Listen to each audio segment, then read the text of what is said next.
हाय किसी बोलिए। कहाँ बिजी है मैडम? कुछ नहीं, मैं अपनी बेस्ट फ्रेंड अमित से बात करत रही हूँ। ते फिर वो चोर संग उठा से यार मैं तुझे कितना बार बोले हूँ, मेरे बेस्ट फ्रेंड के बारे में कुछ मत बोले कर जा, मुझे तुझसे कोई बात नहीं करना है। अरे बात तो सुन।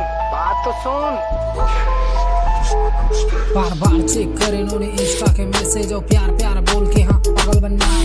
रह के रिलेशन में बात करे दूसरा से बोल दे वे कहीं तो मुहला फुलाए। बार बार चेक करे इन्होंने इंस्टा के मैसेज और प्यार प्यार बोल के हाँ पागल बनना है। रह के रिलेशन में बात करे दूसरा से बोल दे वे कहीं तो मुहला फुलाए। ये प्यारे साले के इतना प्यारे मोला समझ नहीं आया। ये प्यारे यहाँ एक के रही दे 10 से गोठिया का जिंदगी जिए पर एक जन काफी है। मुँह मारे बर दुनिया कम पड़ जही। ये बेस्ट फ्रेंड वाला चोचला सुभाए नहीं, बाकी बच प्यारा सब मर जही। चल कोई बात नहीं छोड़ दिए मोला, अब नहीं करो मैं काबू जानू बाबू सोना। हाँ लिए मजाक में प्यार ला मोरे मोर दिल के दर्द ला बताऊं नहीं तोला का मैं करो नहीं तोरे जिस्म ले प्यार। मैं करता हूँ जो वादा निभाता हूँ हर बार। मैं हर कलाकार बेबी सीधा मुँह पे बोलो यहाँ तोड़ जैसे खत्म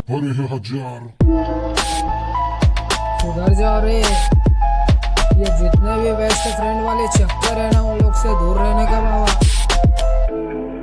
सबका कटेगा एक दिन क्या, इसलिए पहले ही बता दे रहा हूँ, सबको हटाओ क्या।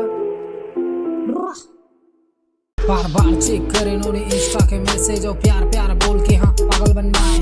रह के रिलेशन में बात करे दूसरा से बोल दे वे कहीं तो मुहला फुलाए। बार बार चेक करे इन्होंने इंस्टा के मैसेज और प्यार प्यार बोल के हाँ पागल बनना है। रह के रिलेशन में बात करे दूसरा से बोल दे वे कहीं तो मुहला फुलाए। ये प्यार